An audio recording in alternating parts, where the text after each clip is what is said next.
আসসালামু আলাইকুম সুপ্রিয় শিক্ষার্থী বন্ধুরা, আজকের ক্লাসে আমরা আলোচনা করব অষ্টম শ্রেণীর ইংরেজি এর চতুর্থ অধ্যায়ের 4.2.1 লিসনটি নিয়ে। এটা হচ্ছে 47 নম্বর পেজের উত্তর।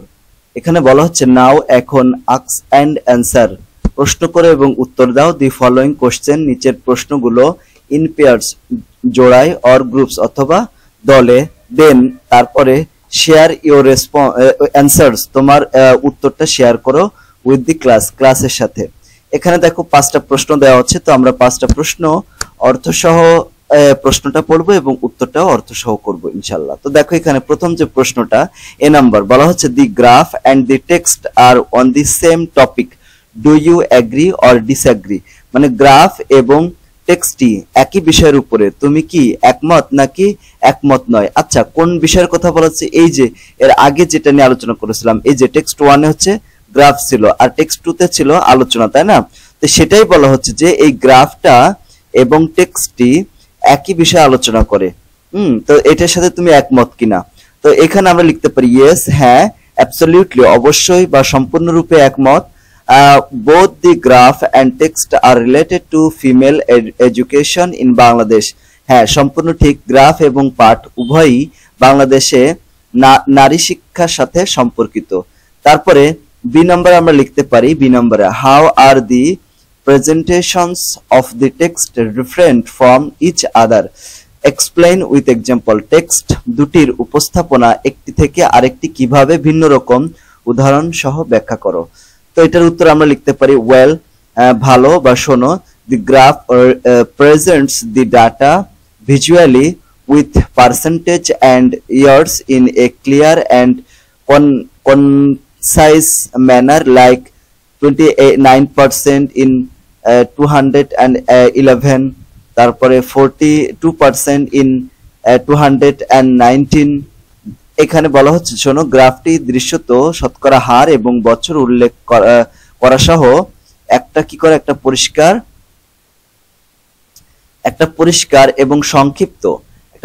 এবং সংক্ষিপ্ত পদ্ধতিতে উপাত্ত উপস্থাপন করে, যেমন 2011 সালে 29%, 19 সালে 42%, এরকম।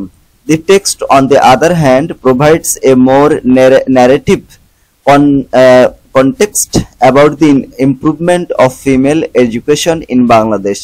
বলা হচ্ছে যে টেক্সটটি, ওই যে টেক্সট ছিল, অন্যদিকে টেক্সটটি বাংলাদেশের নারী শিক্ষার উন্নয়ন সম্পর্কে আরো বর্ণনামূলক অনুষঙ্গ প্রদান করে। সি নাম্বার রয়েছে can you think of any other way to present on the same topic? If yes, what is that? How is that different from this two? একই বিষয় উপস্থাপন করতে তুমি কি অন্য কোনো উপায় বা পদ্ধতির কথা বলতে পারো? যদি পারো তাহলে সেটি কি? এটা কিভাবে এই দুটির চেয়ে ভিন্নতর হয়?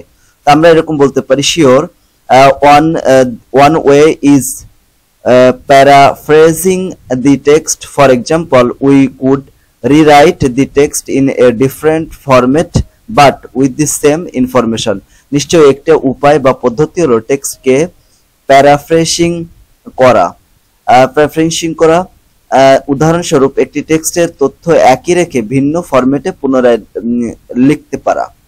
Another way is refreshing, which means expressing the same idea with different words। বলা হচ্ছে অন্যটি হচ্ছে রিফ্রেশিং, যার অর্থ হচ্ছে ভিন্ন ভিন্ন শব্দ ব্যবহার করে একই ধারণা প্রকাশ করা। তাহলে দেখো এখানে দুইটা শব্দ, প্যারাফ্রেজিং এন্ড রিফ্রেশিং। প্যারাফ্রেজিং মানে হচ্ছে এই টেক্সটকে কি করা, টেক্সটির তথ্য একই রেখে ভিন্ন ফরম্যাটে পুনরায় উপস্থাপন করা, এটা হচ্ছে প্যারাফ্রেজিং বলা হয়। আর ভিন্ন ভিন্ন শব্দ ব্যবহার করে একই অর্থ প্রকাশ করা হয়, সেটা হচ্ছে রিফ্রেজিং। ঠিক আছে, আচ্ছা, তো এটা আমরা বুঝলাম।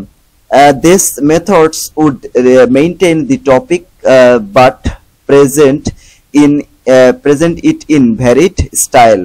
দেখো এখানে বলা হচ্ছে যে এই দুটি পদ্ধতি বিষয়টির অর্থ ঠিক রাখতে অথচ এটাকে ভিন্ন স্টাইলে উপস্থাপন করবে। ডি নাম্বার হচ্ছে how you ever experienced the same topic presented in different ways? If yes, what was the topic and how were they presented? তুমি কি কখনো একই বিষয় ভিন্ন ভিন্ন পদ্ধতিতে উপস্থাপন করতে দেখেছো? যদি দেখে থাকো তাহলে বিষয়টা কি ছিল ও আর এগুলো কিভাবে উপস্থাপন করা হয়েছিল? ইয়েস, আই হ্যাভ, মানে হ্যাঁ দেখেছি। I once saw a topic on climate change represented through a data visualization like text 1 and then in a documentary with interviews and real life stories like text 2। তাকে বলেছে আমি একবার text 1 এর মতো উপাত্ত প্রদর্শনের মাধ্যমে পরিবেশিত জলবায়ু পরিবর্তনের উপর একটা বিষয় দেখেছিলাম এবং তারপরে আমি টেক্সট 2 এর মতো সাক্ষাৎকার এবং বাস্তব জীবনের গল্প সহ পরিবেশিত একটি প্রামাণ্য চিত্রে এই বিষয়টি দেখেছিলাম। ই নাম্বার বলা হচ্ছে যে ডু ইউ থিঙ্ক, তুমি কি মনে করো this skill of presenting a topic in different ways helps you to communicate better? If yes, explain with an example. তুমি কি মনে করো একটা বিষয় বিভিন্ন উপায়ে উপস্থাপন করার কৌশল তোমাকে আরো ভালোভাবে যোগাযোগ করতে সহায়তা করবে? যদি করে তাহলে উদাহরণ সহ ব্যাখ্যা করো। তো অ্যাবসলিউটলি, অবশ্যই বা নিঃসন্দেহে, it creates a different preferences and learning styles. নিঃসন্দেহে এটা বিভিন্ন ধরনের পছন্দ এবং শেখার স্টাইল পরিবেশন করে। For instance, some people grasp data better with graphs while others connect more with narrative like in text 2. Adapting the presentation style can make information more accessible to broader audiences. এখানে বলা হচ্ছে যে উদাহরণস্বরূপ কিছু লোক গ্রাফের মাধ্যমে উপাত্ত আরো ভালোভাবে বুঝতে পারে, অন্যদিকে অন্যান্যরা টেক্সট 2 এর মতো বর্ণনামূলক অনুষঙ্গ বেশি পছন্দ করে।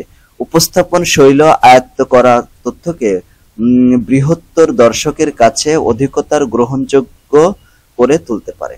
তো এই ছিল হচ্ছে আমাদের এখানে 4.2.1 লিসনে। এখানে আমাদের কি করতে হবে, 5টা প্রশ্ন দেওয়া হচ্ছে, আমাদের এই 5টা প্রশ্নের উত্তর করতে হবে। তবে এখানে মনে রাখতে হবে এই যে উত্তরটা তোমরা করবা অবশ্যই একজন একটা দলে বা হচ্ছে জোড়ায় আলোচনা করবা।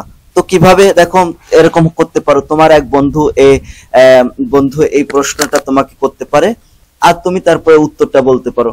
এইভাবে কাজগুলো করতে হবে, মানে আলোচনা করার মাধ্যমে যে এখানে যে প্রশ্নগুলো আমি করলাম, আমরা উত্তর লিখলাম, এই প্রশ্নগুলো তোমাদের আলোচনার মাধ্যমে উত্তর বের করতে হবে। ঠিক আছে, ডায়ালগের মতো আর কি।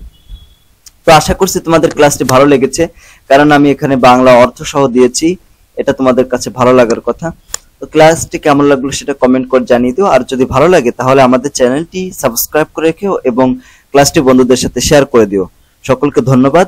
আসসালামু আলাইকুম ওয়া রাহমাতুল্লাহি ওয়া বারাকাতুহু।